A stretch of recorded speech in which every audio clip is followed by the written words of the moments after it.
Shalom, selamat hari Minggu. Walaupun dari tadi malam hujan sampai hari ini masih hujan gerimis, tapi kita yakini itu adalah hujan berkat yang tidak akan menyurutkan semangat kita untuk tetap beribadah kepada Tuhan. Sesudah kita bangkit berdiri, mari kita membuka ibadah kita dengan pujian mulia, sembah Raja Mulia.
Menciptakan langit dan bumi beserta isinya.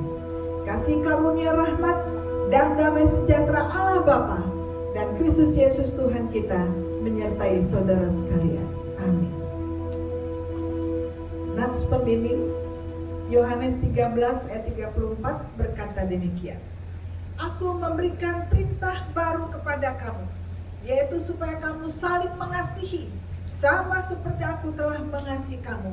Demikian pula kamu harus saling mengasihi.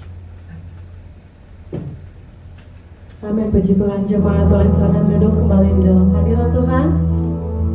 Puji Tuhan, jemaat Tuhan, hari ini jemaat Tuhan bersuka cita, amin. Jemaat Tuhan bersuka cita, amin. Meskipun keadaan kita sedang dingin-dingin menusuk gimana gitu ya. Tapi saya percaya dan yakin itu tidak mengurangi sukacita kita untuk datang sama Tuhan. Amin. Kita mau, mari jemaat Tuhan saat ini kita mau siapkan hati kita. Kita mau bawa korban syukur yang terbaik buat Dia, Tuhan Allah kita. Pagi hari ini siapkan hati dan pikiran kita. Kita mau sembah Dia, kita mau muliakan Dia, kita mau agungkan Dia. Beri yang terbaik oleh Tuhan, datang padanya. Terpujilah nama-Mu ya Yesus Tuhan.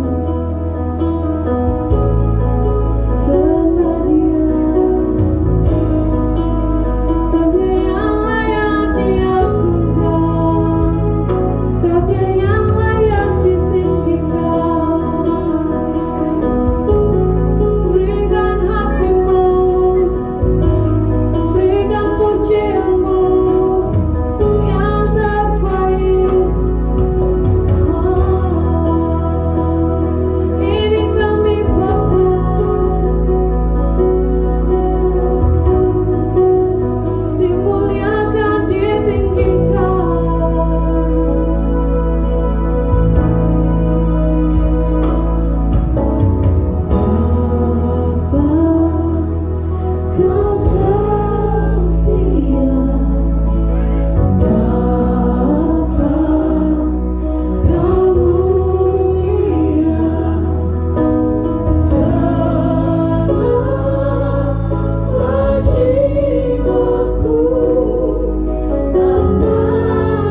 Dia ingin mendengar setiap seruan doa-doa yang tidak terdengar.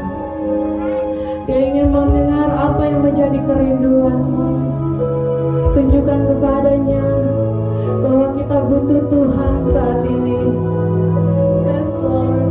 Tanpa Tuhan kita tidak bisa.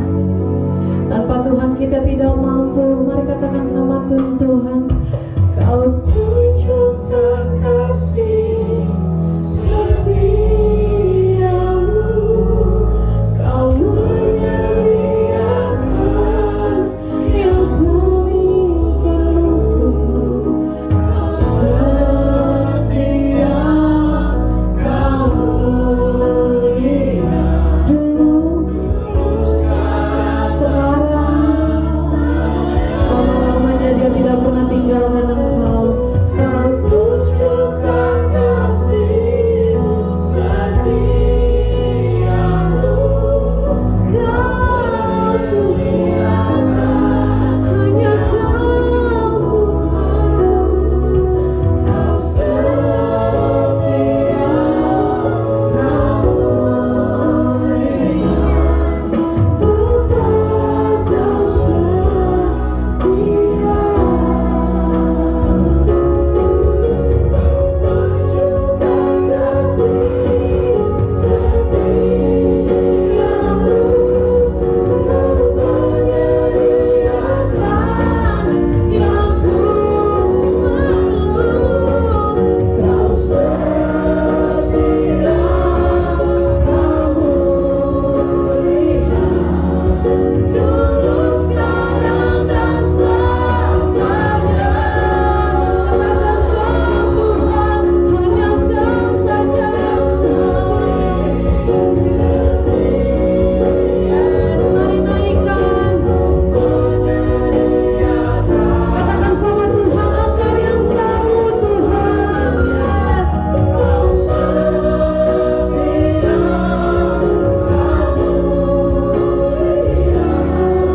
Bapa, Kau setia. Kau setia, Kau mulia. Bapa, Kau setia. Katakan sama Bapa yang baik, Engkau setia. Kau setia,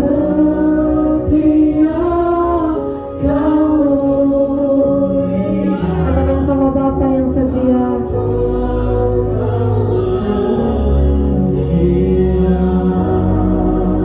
Mari ungkapkan hatimu, bersyukur padanya.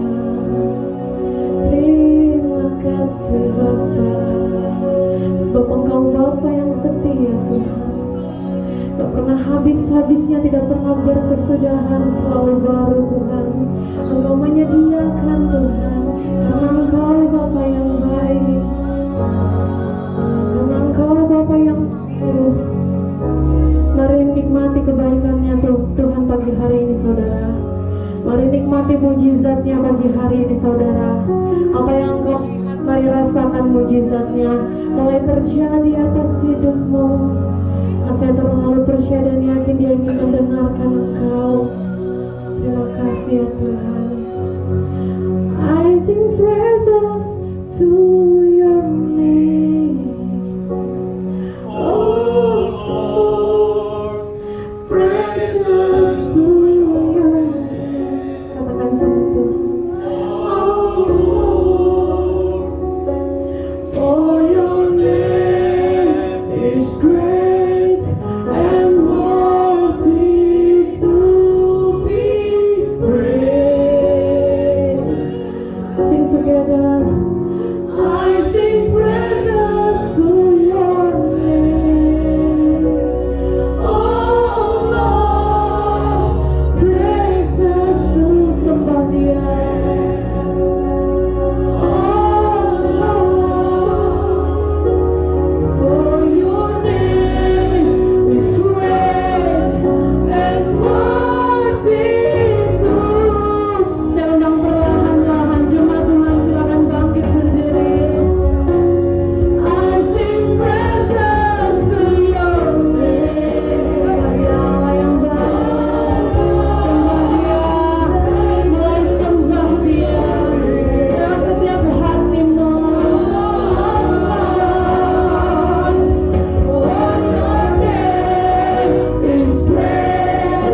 tinggikan pagi hari ini, yang kami agungkan lebih dan lebih lagi. Sekali lagi jemaat Tuhan, katakan sama Tuhan, I sing praises to your name. Praises to your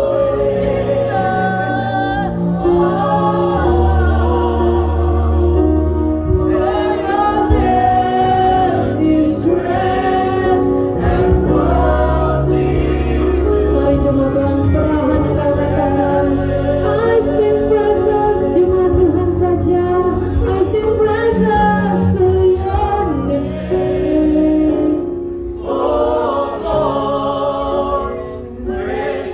To your name. Engkau yang dahsyat Tuhan, Engkau yang dahsyat Tuhan.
Pagi hari ini kami mau sembah Engkau Tuhan, kami mau muliakan nama-Mu Tuhan, kami mau bersorak bagi nama-Mu yang ajaib ya Tuhan.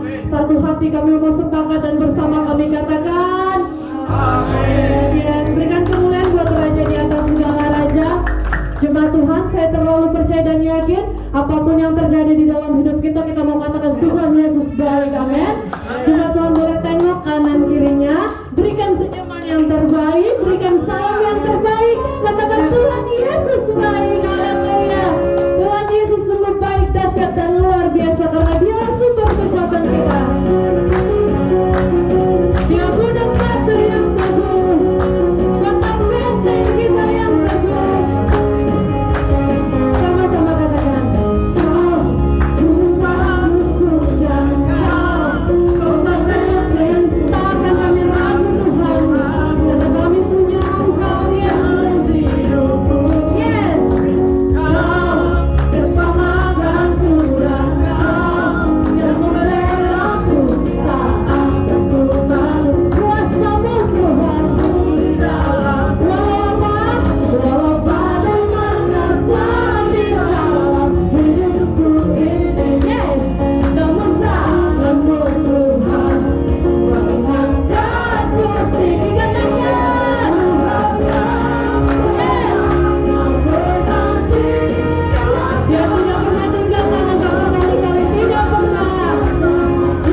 setiap hari, karena Dialah satu-satunya gunung batu kita.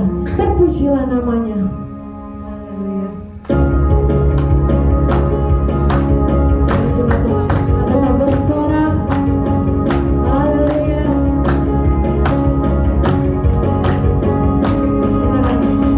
Terpujilah nama-Mu Tuhan, Yang kuat. dan kemuliaan. Sama-sama katakan.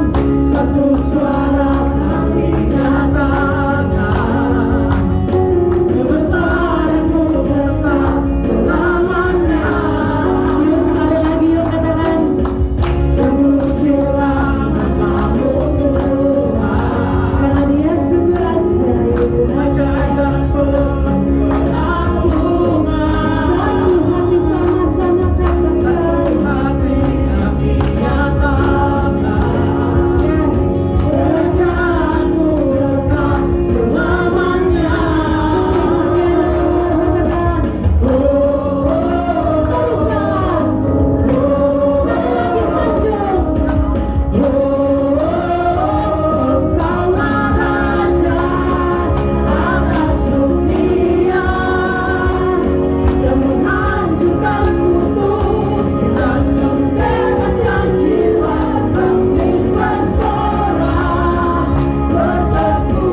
Terpujilah namamu ya Tuhan.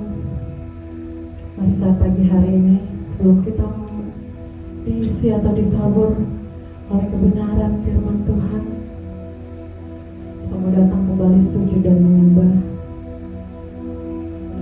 Kita mau naikkan setiap pujian kita saat ini. Terima kasih Bapa yang baik. Engkau Tuhanlah Raja atas hidup kami Tuhan.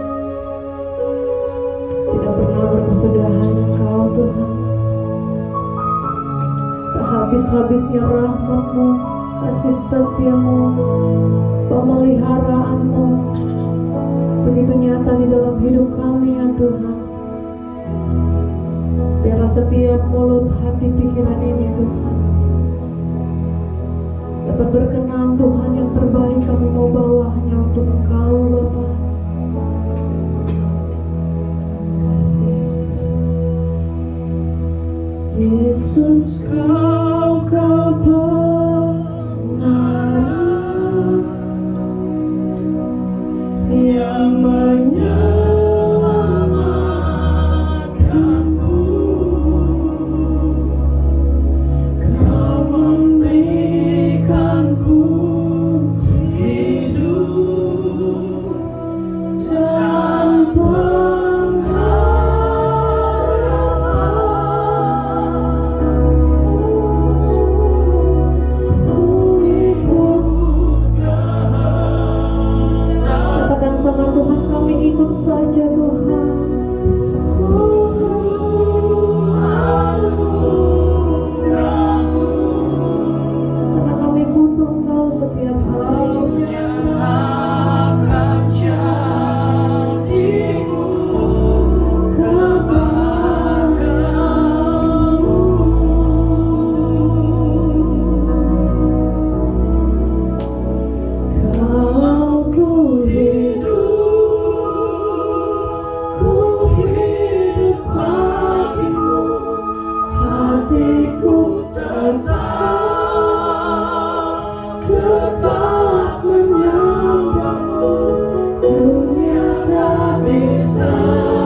apapun yang terjadi di dalam hidup kita, Dia setiap hari menuntun kita, melindungi kita, menyertai kita.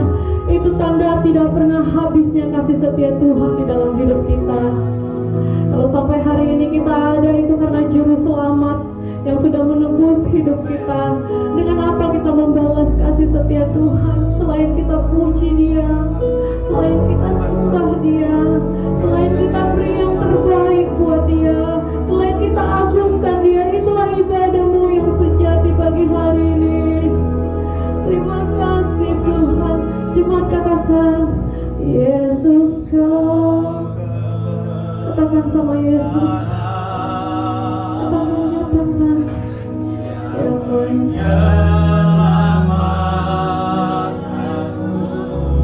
Nyatakan padanya. Kau memberikanku hidup dan pengharapan.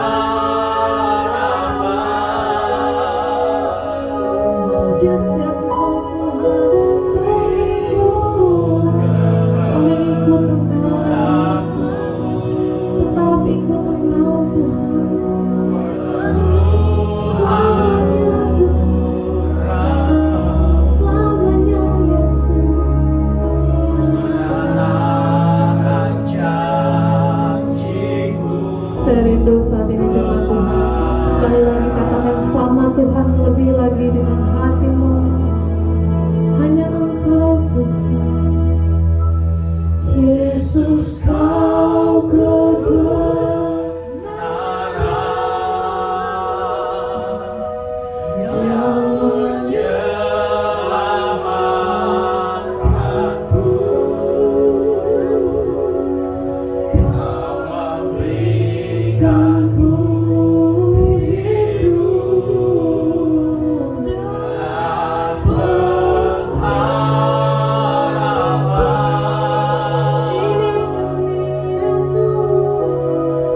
kepadamu. Terima kasih Tuhan Yesus di pagi hari ini, sebab Tuhan baik bagi kami. Kami berada dalam altar-Mu yang kudus, seraya menyembah Engkau Tuhan kami yang agung. Kami percaya bahwa ada hadirat Tuhan memenuhi kami. Ada kuasa Tuhan yang memimpin kami dan membawa kami lebih dalam lagi menikmati hadirat-Mu. Itulah sebabnya Tuhan kami percaya bahwa segala kelemahan, sakit penyakit, intervensi surga tidak ada di tempat, intervensi neraka tidak ada di tempat ini. Tapi yang ada adalah intervensi surga. Waktu ke depan ini adalah milik Tuhan. Dan biarlah Kristus yang dipermuliakan, Roh Kudus ditinggikan, Bapa yang bertata. Kami pulang membawa berkat-berkat surgawi. Penuhi dan berkati hamba-Mu, sehingga apa yang disampaikan ini hanya datang daripada Tuhan. Dan biarlah Kristusnya semakin bertambah-tambah, dan hamba semakin berkurang-kurang dalam nafsu kedagingan, tapi terus bertambah dalam pengertian surgawi. Demi Kristus yang hidup yang empunya pelayanan ini, sudah berdoa dan menyambut firman Tuhan. Prajurit Kristus, umat tebusan surga, mari sama-sama kita menyerukan amin.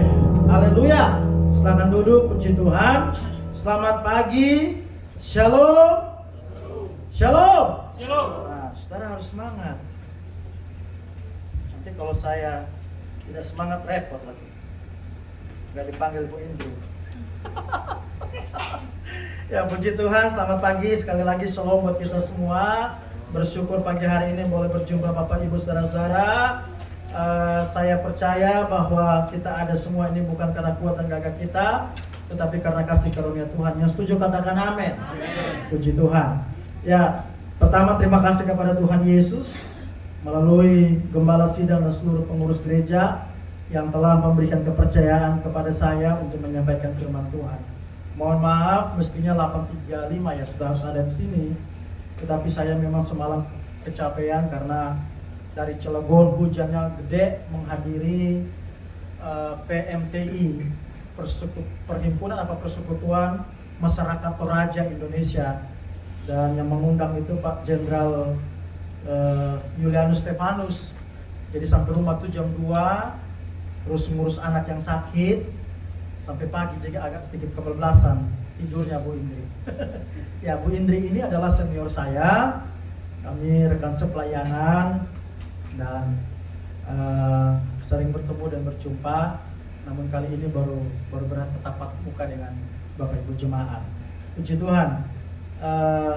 Ada peribahasa berkata bahwa tak kenal maka tak sayang ya, dikenal maka disayang. Tetapi sebagai anak Tuhan, saya pikir kita jangan terperangkap dengan peribahasa itu, karena akan membuat kita orang Kristen itu menjadi orang Kristen yang eksklusif. Jadi kalau saya punya kasih itu ada, saya menyayangi saudara kalau saya mengenal. Kalau saya tidak kenal saudara, berarti saya tidak menyayangi saudara. Nah, itu salah. Lalu bagaimana dengan firman Tuhan berkata bahwa sekalipun dia musuhmu, sekalipun dia yang membencimu, sekalipun dia yang memfitnahmu, engkau harus mengasihi. Ayo loh. Gimana itu? Jadi maksud saya, kenal ataupun tidak dikenal, kasih itu harus tetap ada. Semakin dikenal, maka semakin disayang. Nah, karena itu, izinkan dan perkenankan saya, Pendeta Lawrence Manuputi, yang pasti bukan dari Tionghoa atau dari China. Saya dari timur Indonesia, tepatnya Maluku, tetapi saya tidak pernah ke Maluku. Nah, ini persoalannya. Karena marga kan nggak bisa dibohongi. Ya, saya dari lahir besar di Nusa Tenggara Timur. Saya memiliki 1 orang istri dan ya memang cukup fungsi 1. Kalau 2 kan nanti jadi trending topik nanti Bu Indri. Istri saya dari suku Tionghoa, anak 3. Kami tinggal di Kebun Jeruk dan saya melayani di Gereja Kristus Ramani Indonesia dan sebagai dosen juga. Saya kira itu. Jadi kalau Bapak Ibu ingin mengenal lebih dalam, maka silakan menghubungi nomor telepon di bawah ini. Jadi jangan kemana-mana, tetap di Gereja Sahabat di Indonesia. Berikan tepuk tangan buat Tuhan Yesus. Haleluya. Ya, Bapak Ibu Saudara yang mengikuti secara daring online di rumah, pastikan bahwa saudara harus menghormati dan menghargai Tuhan. Duduk sampai firman Tuhan selesai. Jangan beranjak. 2 jam ini saudara pakai untuk Tuhan. Ada amin? Nah, karena itu pastikan itu. Karena kita harus fair dengan Tuhan. Bapak Ibu Saudara, keberadaan saudara dan saya di muka bumi ini bukan suatu kebetulan. Ada amin? Kita dipanggil Tuhan untuk menjadi berkat. Saudara dipilih, saudara diselamatkan, saudara ditempatkan di muka bumi ini bukan sebuah kebetulan. Tapi dalam pra-kekekalan sorga, itu Tuhan sudah menaruh sebuah benih ilahi untuk bagaimana kita itu harus menjadi berkat, menjadi cermin, dan menjadi wangi-wangian sorga. Dalam bahasa Paulus itu dia mengatakan sebagai surat Kristus yang terbuka. Jadi ini bukan suatu kebetulan ketika Anda dan saya itu berada di muka bumi ini. Oh, lahir, kemudian bertumbuh, lalu sekolah, menikah, punya anak, punya harta, meninggal. Menurut saya itu kehidupan yang siklus yang kurang bagus. Tetapi suatu hal yang menarik dalam bagian ini bahwa keberadaan saudara dan saya di muka bumi ini adalah untuk bagaimana kita menjadi berkat. Ada amin? Nah, itulah sebabnya mari kita baca dulu dalam 1 Timotius 6 ayat 11 hingga ayat yang ke-21. Ya. 1 Timotius 6 ayat yang ke-11 hingga ayat yang ke-21. Sudah dapat? Oke. Ini bisa tampilkan ayat. Nggak ada Alkitab. Minggu depan mesti ada ya. Ya. Oke, ayat 11. Bapak Ibu bisa perhatikan atau kita baca silih berganti bagi yang bawa Alkitab atau di HP, di laptop. Saudara bisa baca. Ayat 11, demikian bunyi firman Tuhan, pesan penutup. Tetapi engkau, hai manusia Allah, jauhilah semuanya itu. Kejarlah keadilan, ibadah, kesetiaan, kasih, kesabaran, dan kelembutan. Ayat 12, bertandinglah dalam pertandingan iman yang benar dan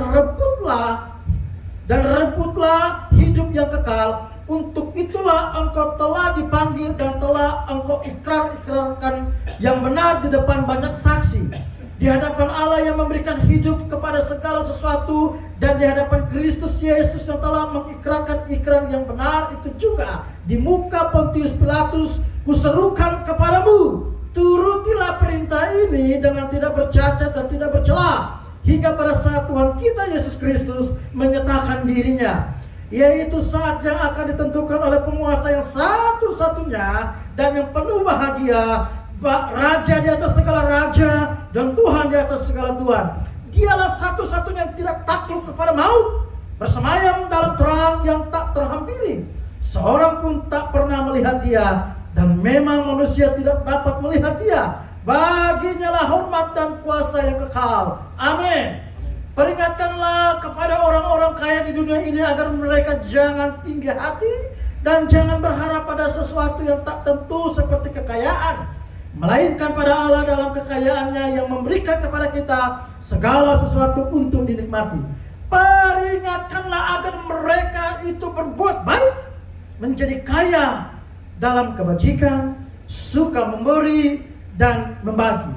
Dan dengan demikian mengumpulkan suatu harta sebagai dasar yang baik bagi dirinya di waktu yang akan datang untuk mencapai hidup yang sebenarnya. Hai Timotius, peliharalah apa yang telah dipercayakan kepadamu. Hindarilah omongan yang kosong dan dan tidak suci, dan pertentangan-pertentangan yang berasal dari apa yang disebut pengetahuan. Karena ada beberapa orang yang mengajarkannya dan dengan demikian telah menyimpang dari iman. Kasih karunia menyertai kamu. Katakan amin. Amin. Puji Tuhan. Jadi sekali lagi Bapak Ibu, berdasarkan kebenaran firman Tuhan ini, kita akan berbicara mengenai hidup normal di tengah-tengah keadaan yang abnormal. Hidup normal di tengah-tengah kondisi yang abnormal. Bapak Ibu Saudara, jemaat yang diberkati Tuhan, sekali lagi bahwa ketika Anda dan saya dalam pra kekekalannya surga mendesain untuk kita sesuatu yang spesial. Apa itu? Bahwa kita dipilih, kita diselamatkan, kita ditebus, kita dibenarkan dengan satu maksud tujuan yang mulia sebagai representasi daripada surga itu di muka bumi. Jadi keberadaan Anda dan saya ini harus menjadi cerminnya surga. Orang berkata, di manakah shalom itu, di manakah damai itu, di manakah kelembutan itu. Mestinya Anda dan saya harus menyatakan bahwa saya itu adalah shalom itu. Kalau saudara cari kelembutan, maka lihat hidup saya. Kalau saudara bicara tentang kesetiaan, maka saudara lihat hidup saya. Bukankah dalam ayat 11 tadi ini merupakan ciri daripada buah-buah roh?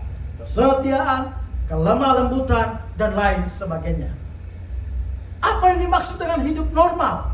Yang dimaksud dengan hidup normal itu adalah seluruh keberadaan kita, roh, jiwa, dan tubuh kita itu harus selaras dengan apa yang Kristus kehendaki.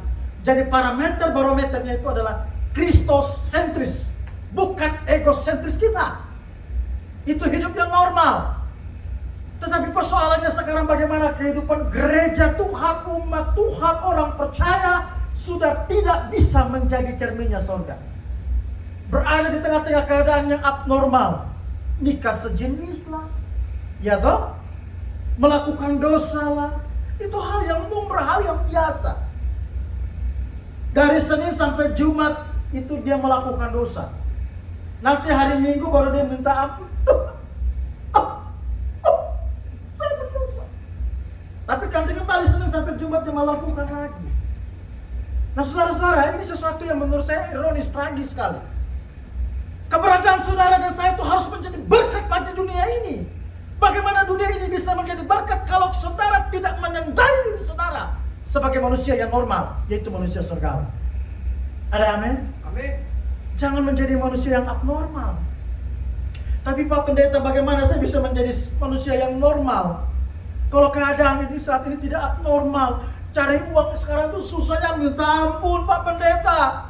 Pak Pendeta cuma ngomong doang di mimbar. Ini kita hari-hari bekerja, susahnya minta ampun. Mau beli baju baru aja gue mikir-mikir nih. Mau cari makan aja sulit. Ya kan begitu. Apalagi dengan kondisi pandemi kurang lebih 2 tahun kita hadapi. Orang mulai mundur, mulai goyah, mulai takut, mulai khawatir. Nah kita bersyukur dengan pemerintah sekarang memberikan keleluasan untuk kita bisa berinteraksi, bisa tatap muka karena PPKM sudah dicabut. Saudara-saudara yang diberkati Tuhan, jadi hal ini yang menjadi perenungan bagi kita bahwa kita harus menjadi terang, kita harus menjadi berkat sebagai manusia surga di tengah-tengah keadaan yang abnormal. Yang menjadi pertanyaan yang harus kita renungkan dalam bagian firman Tuhan ini, hal apa saja yang harus kita lakukan untuk memenuhi panggilan hidup kita sebagai seorang Kristen yang sungguh-sungguh, seorang Kristen yang sejati, seorang Kristen yang murni di tengah-tengah keadaan yang abnormal. Dalam catatan Rasul Paulus kepada kita, dia menyerukan kepada anak didiknya Timotius. Timotius itu bukan seorang yang dewasa secara fisikly, tetapi dia seorang muda yang kemudian menjadi contoh bagi masyarakat, menjadi contoh bagi umat Tuhan bahwa hai Timotius, manusia surga.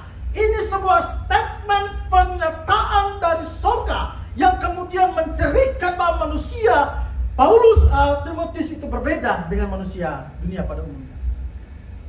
Mestinya kita harus berada dalam satu frekuensi ini, bahwa walaupun saya hidup di dunia, tapi saya bukan hidup secara duniawi. Ada amin? Amin. Haleluya. Karena itu Bapak Ibu Saudara, mari kita perhatikan bagian ini dengan sesama, bahwa yang harus kita lakukan untuk memenuhi panggilan hidup normal sebagai seorang Kristen di tengah-tengah keadaan hidup yang abnormal, itu dicatat dalam ayat yang ke-12, bilang begini. Bertandinglah dalam pertandingan iman yang benar dan rebutlah hidup yang kekal. Untuk itulah engkau telah dipanggil dan telah engkau ikrarkan ikrar yang benar di depan banyak saksi. Jadi hal yang perlu kita perhatikan dalam bagian ini yang pertama, kitab suci, firman Tuhan memerintahkan kita untuk bertanding dalam pertandingan iman yang benar dan berjuang serta berusaha dalam panggilan komitmen hidup sebagai saksi Tuhan. Jadi bertanding, berjuang, berusaha dalam komitmen yang benar sebagai saksi-saksi Kristus. Bilang kiri kananmu, terus bertanding. Terus bertanding. Ada amin? Haleluya. Suka atau tidak suka, senang atau tidak senang, saudara dan saya ini berada dalam sebuah pertandingan iman. Kita perlu bertanding.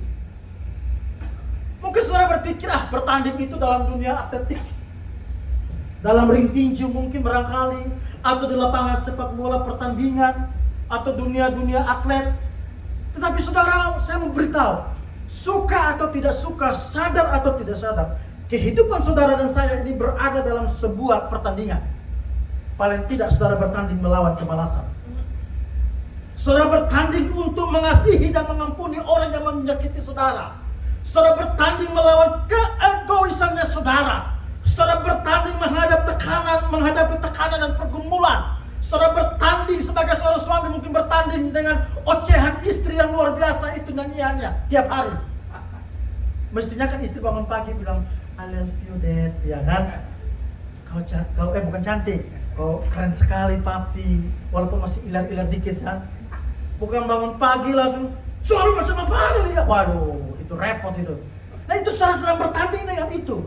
Saudara bertanding mesti jam 9 pagi harus datang, apalagi kondisinya lagi dingin begini kan, hujan. Wah, lebih enak peluk bantal daripada saudara mendengarkan suara gembala dipanggil. Itu sebuah pertandingan yang dimana saudara harus keluar dari zona nyaman itu. Ada amin? Apalagi kondisi yang abnormal begini kan, ibu-ibu harus berusaha bagaimana dapur itu berasap terus. Pokoknya ibu-ibu tuh nggak mau tahu, pokoknya apa yang gua tahu itu gimana dapur kita tuh berasap. Bapak-bapak kan stres, malu tahu gua susah cari makan, susah mah duit. Akhirnya apa? Kita mulai cari jalan-jalan pintas, mulai korupsi, mulai tipu kiri, tipu kanan. Ini khotbah praktikal ya, lebih kepada hal-hal yang praktikal. Nanti kalau teologis nanti pusing lagi kita. Yang praktikal tapi mengena. Nah itu gak gampang saudara. Kita sedang bertanding dalam pertandingan iman. Amin. Dalam kehidupan kerohanian seringkali kita lupa waktu-waktu. Beribadah, waktu untuk memuji, waktu untuk membangun mezbah doa bersama keluarga. Orang yang bertanding dalam pertandingan iman, ketika disebut sebagai pemenang, itu harus ditandai dengan latihan. Ada amin? Tidak mungkin Mike Tyson itu bisa menjadi seorang atlet tinju yang luar biasa, Vander Holyfield apalagi itu. Dia bisa menjadi seorang atlet yang ternama tanpa ada latihan. Tidak mungkin Lionel Messi itu menjadi seorang pesepak bola yang tersohor kalau dia tidak melatih. Saya pun juga tidak mungkin bisa berkhotbah di tempat ini kalau tidak mengikuti sebuah pendidikan dalam latihan. Tidak mungkin saudara. Kita harus mengikuti namanya latihan. Gimana saudara bisa memenangkan pertandingan hidup ini? Melawan kemalasan, melawan ketakutan, melawan kekhawatiran, melawan kebimbangan, melawan kecemasan, kalau tanpa disertai dengan yang namanya latihan. Ada amin saudara? Kita harus latihan. Pak Pendeta, saya sebenarnya itu punya semangat, tapi saya nggak tahu. Hubungi gembalamu, cari majelismu, minta mereka arahkan. Ada amin? Biarkan gembala memimpin. Saudara bertanding dengan itu. Berlatih itu artinya mau berusaha untuk keluar dari zona nyaman dan zona kenikmatan kita. Itu tadi. Itu berlatih. Berlatih itu saudara harus melawan, bertanding, melawan zona kenikmatan kita. Sesuatu yang terlalu nikmat, kalau itu menjauhkan saudara dengan Tuhan, itu dosa. Sesuatu yang terlalu spesial, khusus dan istimewa, kalau itu menjauhkan hubungan engkau dengan Tuhan, itu dosa. Siapapun itu. Apakah itu suamimu, apakah itu istrimu, apakah itu anakmu, yang kemudian membuat engkau jauh daripada Tuhan, itu dosa. Mestinya ketika kita berkata kita ini umat Tuhan, manusia normal, itu harus terhubung dengan surga. Satu frekuensi, istri, anak. Tapi Pak, bagaimana suami saya nih sampai sekarang susah, istri saya. Nah, saudara bertanding dalam pertandingan itu. Saudara harus berlatih dalam hal itu. Bapak Ibu saudara yang diberkati Tuhan, ini yang sekira perlu kita renungkan. Mari kita coba tes case ya. Kadang-kadang kita ini nggak fair dengan Tuhan. Mari kita coba tes. Kalau kita makan di warteg atau di restoran, itu minimal berapa duit? 15. Hah? 15.000. Kalau di warteg ya Pak ya? Iya. Kalau di restoran kira-kira berapa? Oh, belum. Belum pernah ya. Kita anggaplah paling murah sedikit itu di atas 100.000. Iya dong? Deal or no deal? Deal ya? Serius ini deal apa enggak nih? Kalau kita makan di warteg, Pak, kita masih kelas warteg ini Pak. Jadi nggak apa-apa 15.000 ya Pak. Tapi derajat kita nggak rendah. Karena situ ada tempe, ada sayur kangkung, es teh manis, tahu, top, markotop. Nah, setelah itu naik upgrade lagi sedikit ke restoran. Pasti restoran itu minimal di atas 100.000. Sekarang kita tes, kita mau tes kejujuran saudara dan saya. Bu Pendeta, tadi saya lihat ada 2 kantong persembahan. Apa namanya tuh? Amplop persembahan. Berapa yang saudara kasih betul? Jemaat. Kadang kita kalau di dompet itu yang ada warna abu, warna ungu, hijau, biru, merah. Itu saudara akan cari yang warna abu. Terus kocok lagi baru masukin. Kasihan tuh. Padahal kalau saudara makan di warteg itu ratusan ribu loh restoran. Kalau saudara punya anjing peliharaan, saudara bisa beli untuk makanan kucing, makanan anjing itu 400.000, 300.000. Giliran gereja memanggil umat Tuhan, memanggil saudara, dukung itu misi, dukung pembangunan, dukung jemaat. Saudara cari itu yang warna abu, tahu warna abu? Sudah warna abu Bu, Ibu Wel, terus dikucek-kucek lagi begini baru dikasih, pura-pura baik. Itu kita nggak jujur, nggak fair. Tiap pagi bangun Tuhan, saya pingin berkat yang selalu baru tiap pagi. Ya gimana Tuhan mau ngisi? Ya kalau kita nggak fair dengan Tuhan. Ini contoh praktikal. Dan saya pernah lakukan itu Bu Indri. Saking semangat saya lupa bawa uang. Yang saya masukin di kantong persembahan itu KTP. Coba. Iya benar Pak, ini saya nggak bohong. Karena buru-buru mahkota untuk di gereja sendiri. Saya kan panik jadi KTP terus masukin di dalam kantong persembahan. Kan malu kita ketahuan. Wah, kok persembahan ada KTP Pak Pendeta Lawrence. Jangan sampai terjadi ya, itu cukup untuk pengalaman saya. Tapi ini contoh praktikal. Bahwa kita sedang bertanding dalam zona-zona seperti itu Bapak Ibu Saudara. Jadi kalau kita ingin menjadi manusia yang normal, yang sesuai dengan kehendak Tuhan, maka kita harus bertanding. Bertanding itu harus berlatih. Kalau tanpa latihan saudara tidak mungkin menjadi seorang pemenang. Ada amin? Bertanding melawan kemalasan. Apalagi kalau sudah pulang kerja, udah capek, itu lihat Pulau Kapuk itu serasanya aduh, minta ampun nikmatnya. Saya punya anak yang paling gede itu mau SD. Saya kalau sudah pelayanan tuh kan kadang-kadang capek, lalu dia panggil saya bilang gini. Kalau saya sudah ketiduran dan teriak gitu, Pak Pendeta apaan? Gak doa. Aduh sakitnya tuh Pak, bukan di sini. Anak saya yang cowok itu, yang agak cerewet kan, pintar juga sih. Tapi maksudnya dia sudah bisa bernalar. Sekarang saya kalau sudah capek mau tidur, lupa doa malam gitu, selalu teriak, wah Pak Pendeta apaan? Masa nggak doa? Aduh Pak, mau kasih 5 jari, aduh anak sendiri, nanti KDRT lagi repot kan? Ya udah dengan saya bangun dengan lelah ya udah doa. Nah itu kita sedang bertanding dengan hal-hal seperti itu. Ada amin saudara? Sebab akan tiba waktunya di mana hari pertandingan kita akan tiba. Dan yang perlu kita lakukan adalah mempraktekkan apa yang telah kita berlatih. Maka tiap hari saudara harus berlatih. Saudara harus mengupgrade kebutuhan rohani saudara. Hidup itu harus balance. Jangan hanya keseimbangan yang saudara jaga itu mengenai cover luar, kebutuhan fisik saudara. Kalau dari SD, dari playgroup sampai kepada perguruan tinggi, itu kan kita selalu mengenal dengan dikotomi dan trikotomi. Dikotomi itu tubuh dan roh ya kalau tidak salah ya, atau jiwa dan roh. Tapi kalau trikotomi, tubuh, jiwa dan roh. Yang kemudian ini menjadi suatu filsafat, doktrin yang kemudian kita mulai berpikir, tubuh itu berbicara apa? Tubuh itu kan berbicara tentang apa? Makanan kan? Jangan kamu khawatir akan tubuhmu. Persoalan kekhawatiran perut ini. Makanya orang tuh kerja siang hari malam dia bekerja. Bagaimana supaya kampung tengah itu terpenuhi? Lalu jiwa, jangan kamu khawatir akan hidupmu. Tubuh, jiwa. Jiwa ini berbicara tentang pengetahuan. Makanya kalau anak yang pintar itu gak usah sekolah pendeta.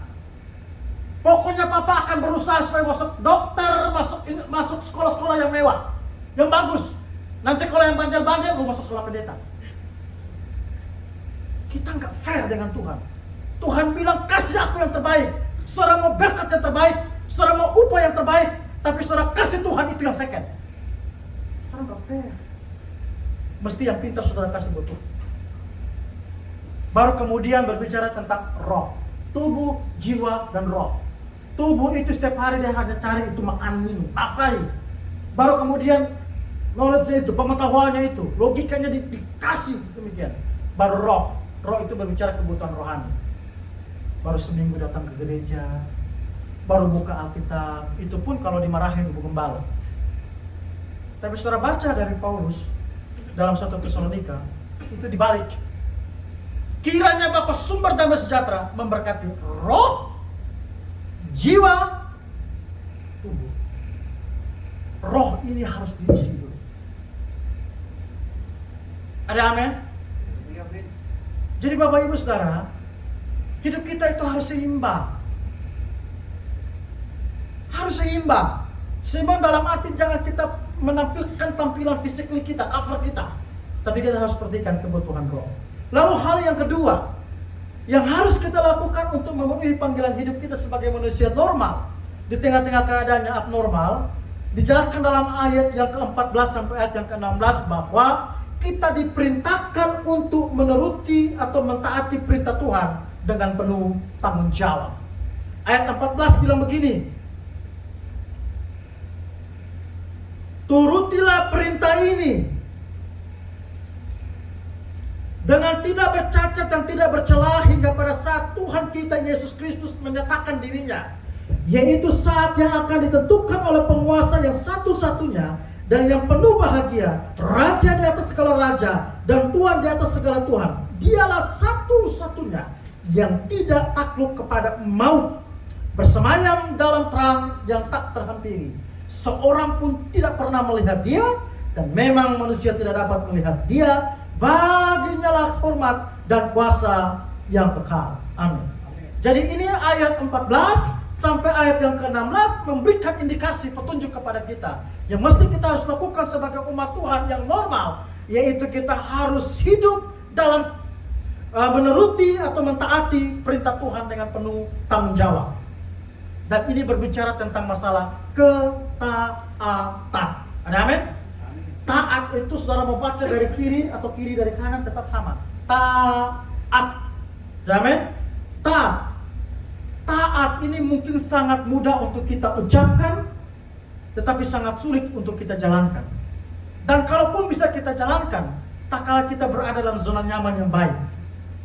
Ketika usaha kita diberkati, barangkali seperti itu.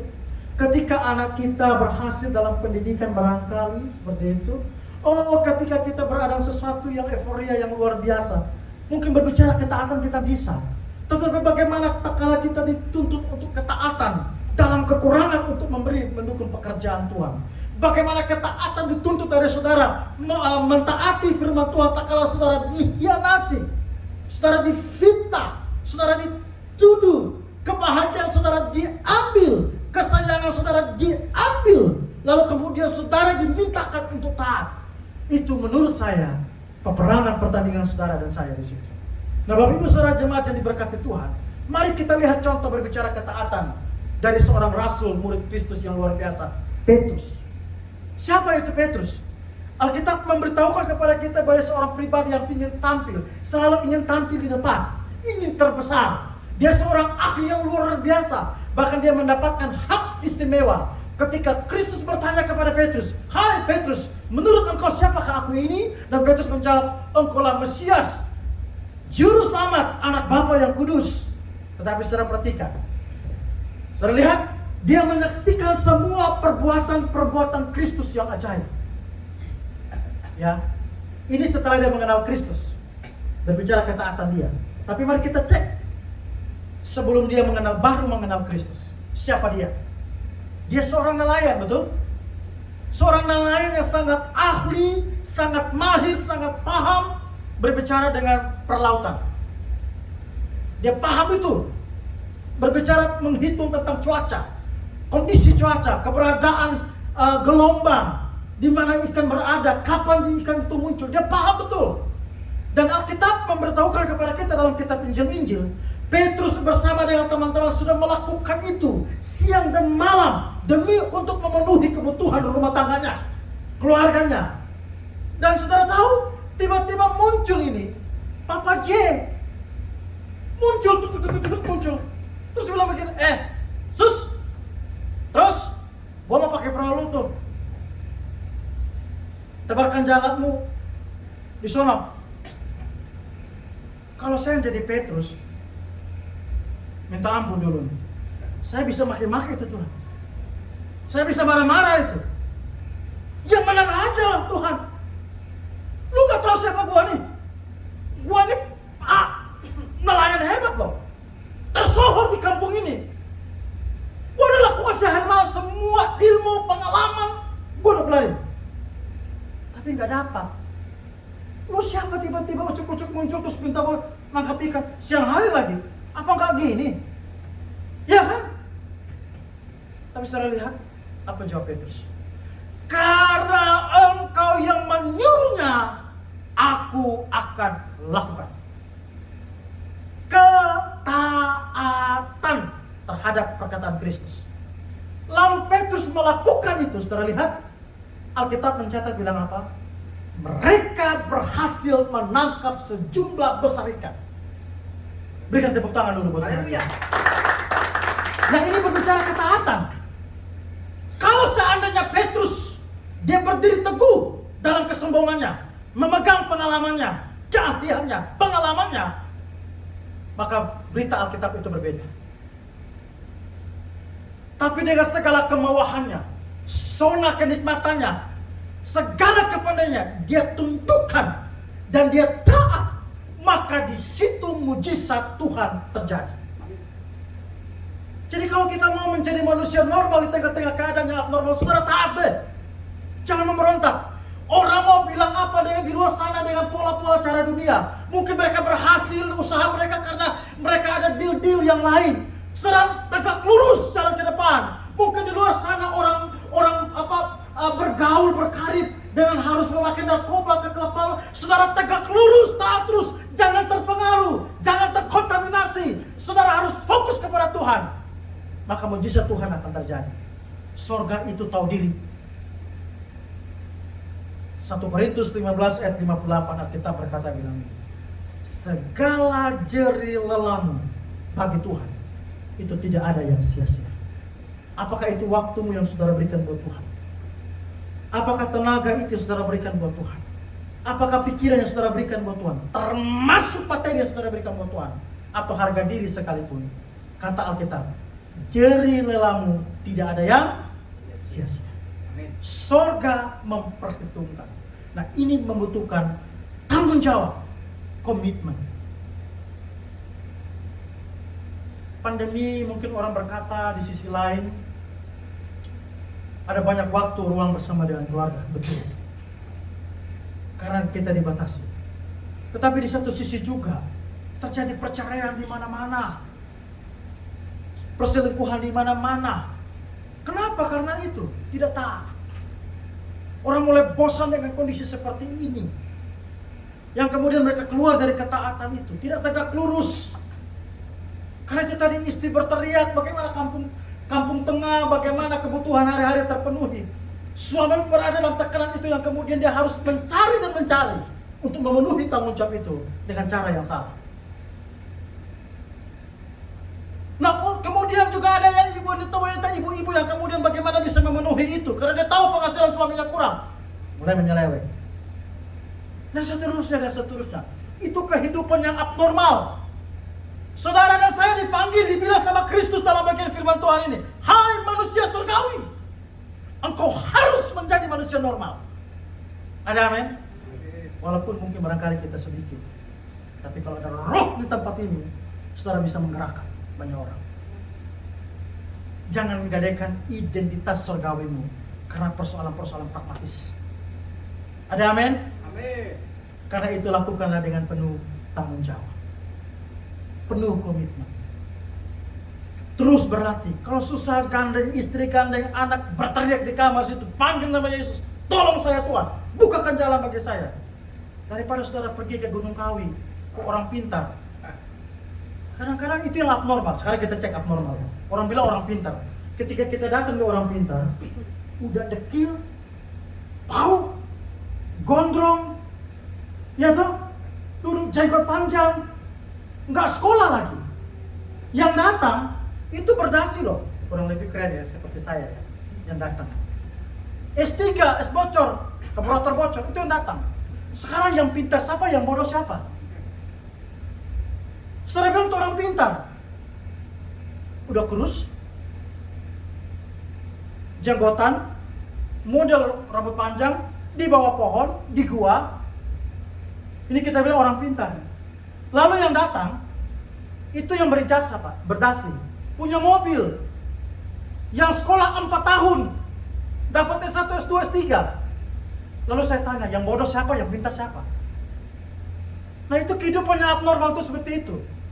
Jadi film dunia terbalik Pak, itu bukan hanya di film, tapi itu kisah nyata. Taat saja. Waktu saya kuliah, memang agak kasar bahasannya. Dosen saya bilang begini, binatang aja taat, masa kamu nggak taat? Tersinggung juga saya kan. Tapi saya pikir-pikir, kalau binatang saja bisa taat, saya nggak taat. Waduh, kira-kira derajat saya lebih daripada binatang ini. Enggak deh, gua jalan deh, walaupun memang jatuh bangun. Kadang mau melangkah, jatuh. Mau melangkah, jatuh. Saya mau beritahu, gagal itu hal yang biasa. Tapi kalau saudara sudah menyerah dengan hidup, itu bukan hal yang luar biasa. Yang menemukan lampu ini siapa namanya? Thomas Alva Edison. Coba saudara cek di Google, Bang Google, berapa banyak kegagalan dia. Hari ini mungkin saudara seorang pengusaha, yang orang tahu saudara pengusaha hebat barangkali, tapi orang tidak tahu berapa banyak kegagalan yang saudara hadapi. Tapi kenapa sampai bisa membuat Ciputra, Lim Sioling itu berada di pucuk orang-orang hebat seperti itu? Karena mereka tidak pernah menyerah dengan keadaan. Kalau kita terlahir miskin itu bukan salah Tuhan, bukan salah kita. Tapi kalau sampai mati saudara semiskin itu salah saudara. Karena saudara tidak mau berubah. Saudara menyerah dengan keadaan, saudara menyerah dengan hidup.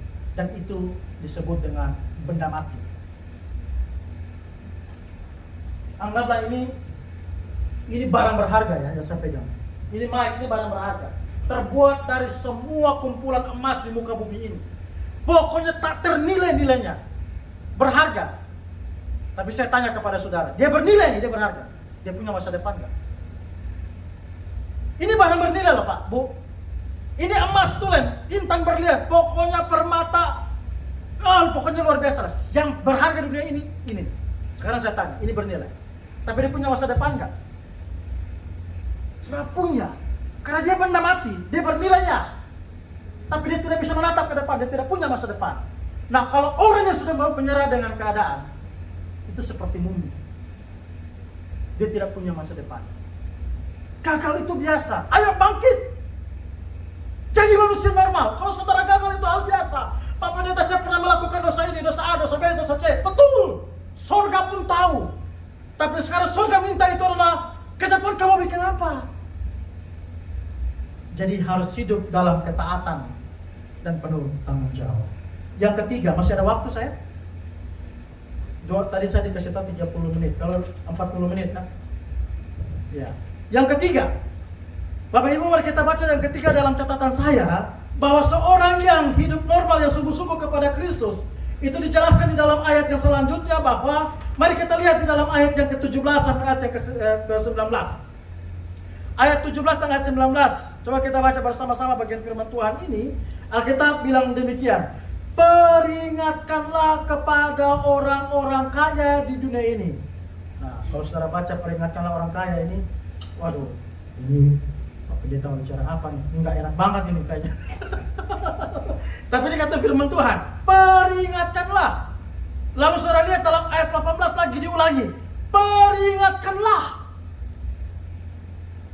Kalau dalam dunia hermeneutik, sesuatu yang diulang-ulang dalam Alkitab itu bisa menjadi pokok pemikiran daripada penulis. Berarti ada sesuatu yang terjadi dalam konteks ini. Dan Paulus menyerukan kepada Timotius, ingatkanlah, peringatkanlah. Siapa yang diperingatkan? Orang-orang kaya. Jadi hal yang ketiga yang harus kita lakukan untuk memenuhi panggilan hidup sebagai manusia normal di tengah-tengah keadaan yang abnormal, kata Alkitab, kita diminta sebagai gereja Tuhan, umat Tuhan, untuk saling mengingatkan, saling memberitahukan kepada sesama anak Tuhan bahwa hidup manusia itu harus berbagi. Harus berbagi. Kita ini kadang-kadang menjadi merubah. Kita ini bukan pemilik, tapi kita ini pengelola. Tuhan itu pemilik. Bukankah Yohanes menyerukan, Bapakkulah pengusahanya, Dia pemilik. Saudara dan saya ini pengelola. Mungkin saudara berkata, Pak Pendeta ngomong enak aja, gua kerja dari pagi jam 5 pagi lu udah kerja nih. Ini gua punya rumah, punya deposito, punya ini. Itu punya gua kerja loh, Pak. Tapi kita bukan pemilik, kita pengelola. Kalau itu statement itu yang saudara pakai, saya akan kejar. Kamu kerja, siapa yang kasih pekerjaan?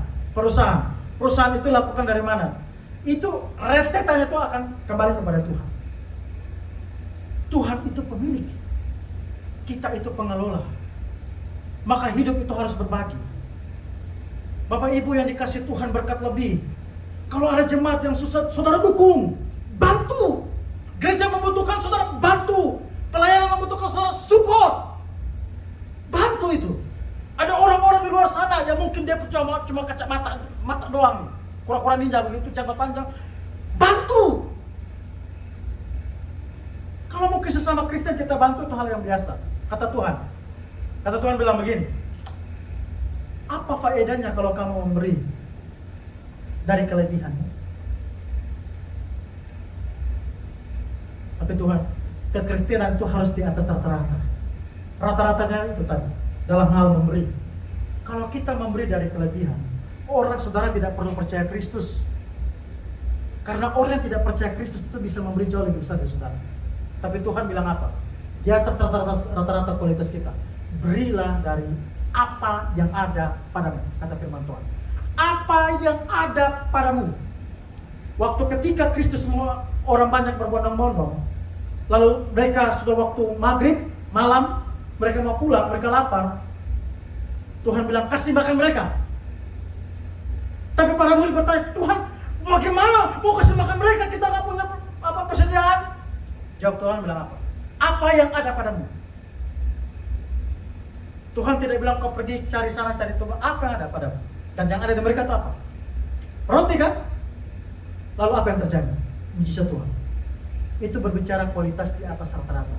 Kalau saudara hanya tunggu membantu gereja, membantu pelayanan, membantu orang susah dengan sesuatu yang berkelebihan, menurut saya itu standar. Karena seorang yang tidak percaya Kristus pun bisa memberi. Saudara lihat itu Bunda Suci. Saudara lihat itu agama Hindu, saudara lihat itu agama lain. Mereka memberi jauh lebih keren dari kita. Kadang-kadang kita sudah punya berkelebihannya memberi aja itu tadi. Kasih persembahan dia cari yang abu. Saudara lihat di atas rata-rata lagi yang kedua.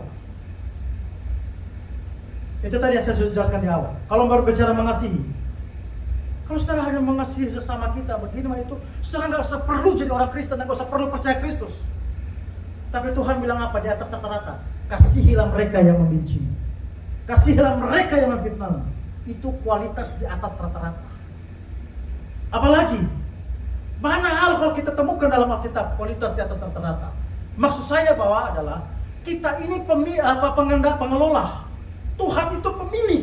Jadi kalau sang pemilik meminta untuk saudara support pelayanan, saudara harus berkata ya dan siap.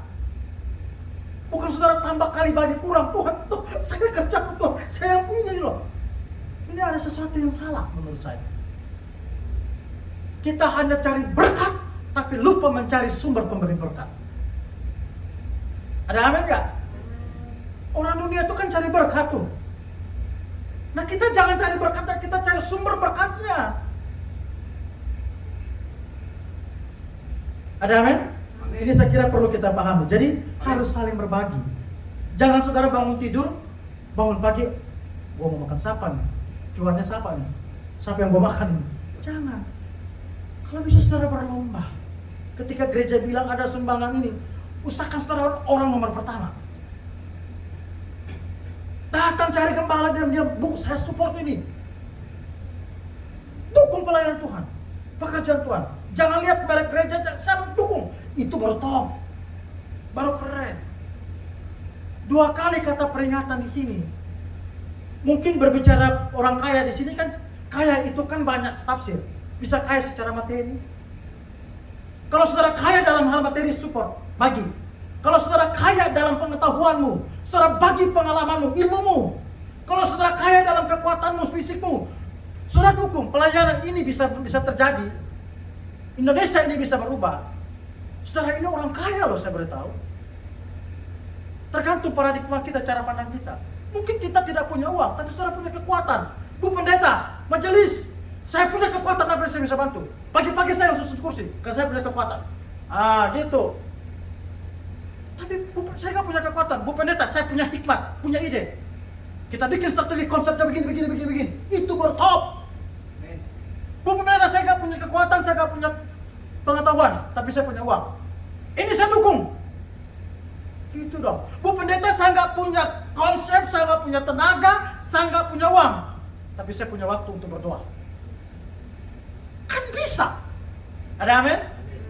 Makanya keberhasilan dalam sebuah pelayanan, keberhasilan dalam rumah tangga Kristen itu berbicara tim, bukan solo. Solo itu hanya 2. Solo dalam dunia tarik suara itu ada, dan kota Solo yang di Jawa sana. Tapi kalau dalam gereja itu berbicara tim. Kita harus merangkul. Jadi saudara yang kaya ini saya tidak konotasi dalam hal materi. Tapi kalau saudara kaya dalam pengetahuan, kaya dalam tenaga, kaya dalam pikiran, kaya dalam waktu, mari saudara dukung. Berbagi. Dukung tuh bagi. Ada amin? Aduh. Mimpi gua apa pagi-pagi udah datang di korban Pak Pendeta. Yang terakhir, masih ada waktu ya? Yang terakhir ya, ini cepat aja, tepat. Yang terakhir, yang harus kita lakukan untuk memenuhi panggilan hidup sebagai orang Kristen yang sejati, dijelaskan dalam ayat 21, ayat 20 sampai 21, bahwa kita harus tetap memelihara pengajaran yang benar dan menghindar dari omongan yang tidak bermanfaat. Jadi iman saudara itu harus dibangun di atas kebenaran firman. Jangan saudara membangun imanmu di atas Facebook, di atas WhatsApp. Ini kita fair-fair saja nih. Bangun tidur, saudara berdoa atau baca firman Tuhan atau cari HP? Ayo jawab jujur. Bangun tidur nih. Itu yang baju putih orang timur tuh ya. Nah, itu yang ketawa-ketawa itu pasti tuh. Dari Google. Ya, kalau kita bangun tidur apa nih? Saya jujur saya masih lakukan itu. Ini pendeta loh Pak. Kalau pendeta begini apalagi jemaat kan? Kadang-kadang kita bangun tidur, seharusnya bangun mengucap syukur Tuhan Yesus, terima kasih buat waktu, nafas kehidupan yang kau berikan. Tapi kalau kita bangun pagi, HP ini. waduh, Hani udah WA belum nih, ya kan? Waduh, ini sudah masuk transferan belum nih? Itu kadang-kadang kita nggak fair. Kita tadi saya bilang, kita harus berani hidup dalam pengajaran yang benar. Dengar kata gembalamu, dengar bapak rohanimu, ibu rohanimu. Jangan pernah membangun iman pengajaran di atas Facebook, YouTube dan lain sebagainya. Saya mau kasih tahu saudara. Dengar baik-baik ini ya, yang di rumah juga dengar. Sehebat-hebat dan secanggih-canggih pendeta di YouTube, dengar baik-baik ya. Yang saudara suka nonton YouTube. Ketika saudara batuk, saudara pilek, saudara sakit, mereka tidak datang, datang gembalamu.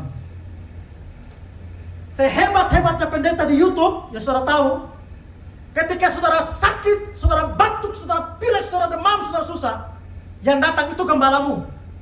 Bukan itu pendeta di YouTube sana. Jadi saudara harus pegang pengajaran itu. Bangun pengajaran itu di atas kebenaran firman Tuhan. Jangan bangun pengajaran di atas perasaan. Iman itu tidak boleh dibangun di atas perasaan. Kenapa? Karena perasaan itu berubah-ubah. Kalau saya diberkati, haleluya. Kalau saya tidak diberkati, haleluya. Di gereja saya rohani, di luar saya rohana. Tapi bangunlah imanmu di atas kebenaran firman Tuhan. Dan Alkitab berkata firman itu adalah Kristus. Dahulu, sekarang, dan sampai selamanya, dia tidak pernah berubah. Tundukkan kepala dan kita berdoa. Haleluya. Pemusik bisa maju ke depan. Kita naikkan pujian tadi yang dinyanyikan oleh tim musik tadi, tim pujian. Kalau ku hidup bagimu. Biarlah pujian ini sebagai komitmen kita di hadapan Tuhan. Bapak Ibu yang di rumah, juga mari bangun komitmennya sungguh-sungguh kepada Tuhan. Kita bersyukur kita sudah berada di tahun 2023 ini, saudara. Kita bisa berada sampai hari ini semua karena anugerah, kemurahan Tuhan. Maka biarlah pujian ini sebagai komitmen kita di hadapan Tuhan, bahwa saya mau hidup di sepanjang tahun 2023 ini Tuhan. Saya mau hidup hanya bagi Kristus, sebagai manusia surgawi. Mata dan hatiku hanya tertuju dan memandang Kristus. Biarlah ini menjadi komitmen kita di hadapan Tuhan. Mari kita naikkan pujian ini dengan iman yang sungguh-sungguh. Yesus, kau kebenaranku. Haleluya.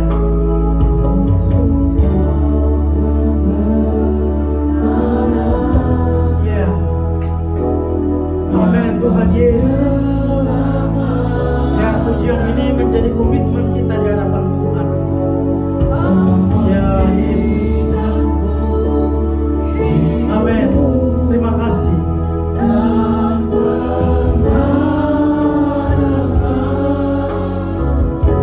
Ikut kehendak-Mu. Ikut kehendak-Mu. Ku perlu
Berkati kami semua ya Tuhan.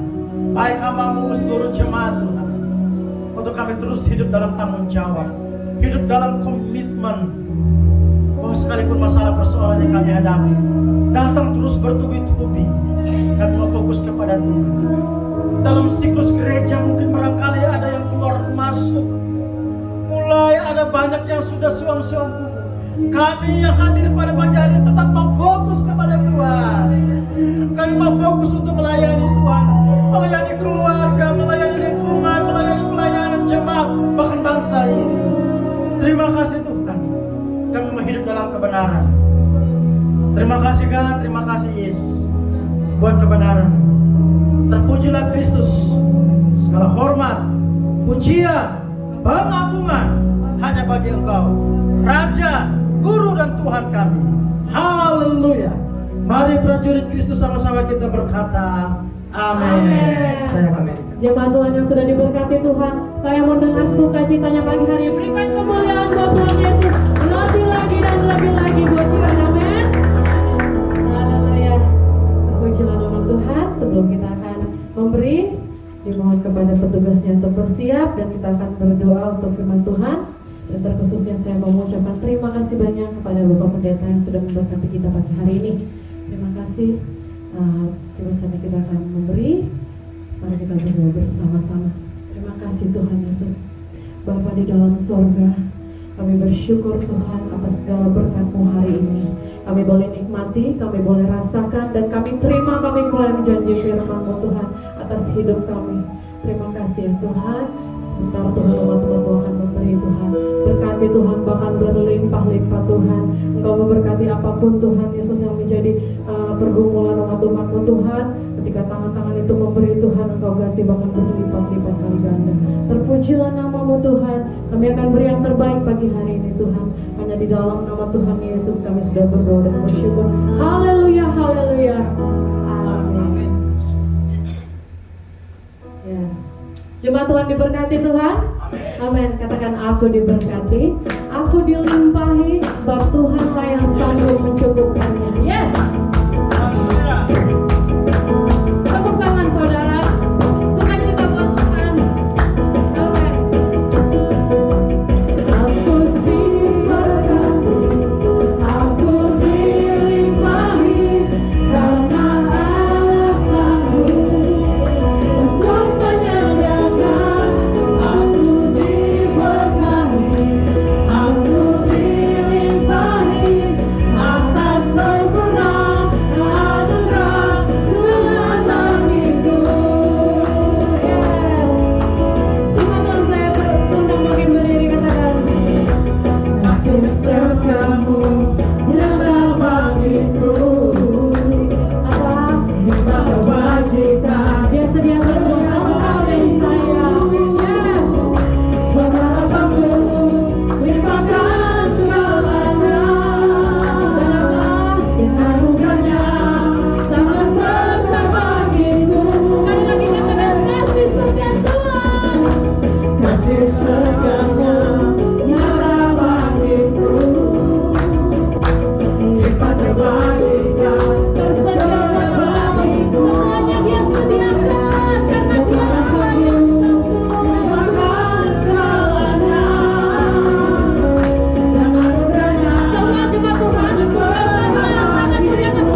Mari bersama-sama kita mengucapkan pengakuan iman rasul kita.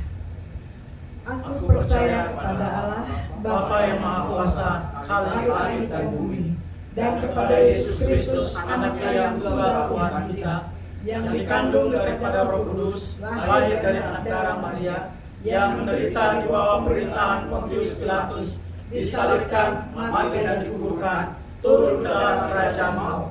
Pada hari yang ketiga, bangkit pula dari antara orang mati, naik ke surga, duduk di kanan Allah, Bapa yang Maha Kuasa, dan akan datang dari sana untuk menghakimi orang yang hidup dan yang mati. Aku percaya kepada Roh Kudus, gereja yang kudus dan am, persekutuan orang kudus, pengampunan dosa, kebangkitan orang mati, dan hidup yang kekal. Amin. Amin. Baik, kita akan masuk di dalam doa syafaat. Nanti bersama-sama kita akhiri dengan doa Bapa kami. Bapa dalam surga, kami sungguh mengucap syukur bahwa hari ini kami boleh beribadah, dan firman Tuhan boleh meneguhkan, menguatkan kami untuk sungguh kami berakar dalam kasih Tuhan dan mempraktekkan hidup itu dan kehidupan kami menjadi manusia-manusia Allah yang diberkati oleh Tuhan. Terima kasih Bapa, kami bersama-sama secara khusus menyerahkan. Saat ini gempa bumi terjadi di mana-mana, di Papua, di Turki, begitu banyak korban jiwa. Kami hanya menyerahkan seluruh korban-korban yang ada, seluruh keluarga yang tinggalkan, yang bukan saja hanya kehilangan harta benda, tapi kehilangan orang-orang yang terkasih. Tuhan tolong, biarlah kuatkan, teguhkan, dan pakai kami sesama manusia untuk menguatkan, menolong, menghibur sesama kami, dan untuk menolong mereka, meringankan beban mereka. Tuhan Yesus yang kuatkan, teguhkan mereka yang merasa kehilangan. Terima kasih Bapa, kami menyerahkan secara khusus untuk seluruh gereja-gereja dalam beribadah. Tuhan tolong setiap firman Tuhan menguatkan setiap umat Tuhan semakin kuat dan tangguh dalam Kristus menghadapi berbagai macam tantangan-tantangan yang semakin nyata, semakin banyak di dalam dunia ini.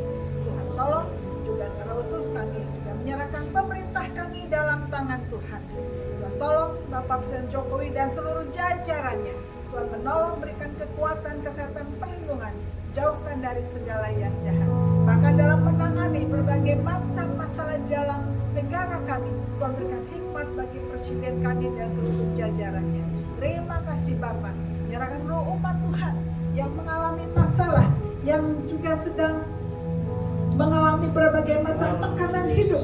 Tuhan Yesus kiranya menolong supaya setiap masalah dialami boleh membawa umat Tuhan semakin dekat, semakin berserah, dan semakin tunduk di bawah kaki Tuhan. Ya, setiap masalah membawa umat Tuhan mengalami pertolongan dan mujizat Tuhan. Masalah apapun yang dialami, tangan Tuhan yang kuat menopang dan menolong. Terima kasih Bapa dalam surga. Kita syukur menyerahkan syafaat kami dalam nama Tuhan Yesus Kristus yang sudah mengajar kami berdoa. Bapa kami di surga, dikuduskanlah namamu, datanglah kerajaanmu, jadilah kehendakmu di bumi seperti di surga. Berikanlah kami pada hari ini makanan kami yang cukupnya, dan ampunilah kami kesalahan kami, seperti kami juga mengampuni orang bersalah pada kami. Dan jangan bawa kami ke dalam pencobaan, tetapi lepaslah kami daripada yang jahat. Dan kuasa dan kemuliaan sampai selama-lamanya. Amin.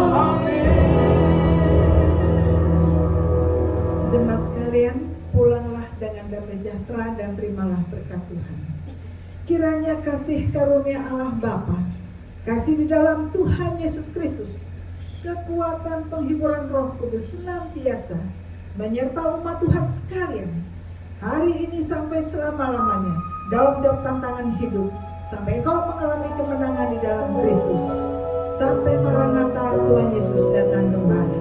Amin.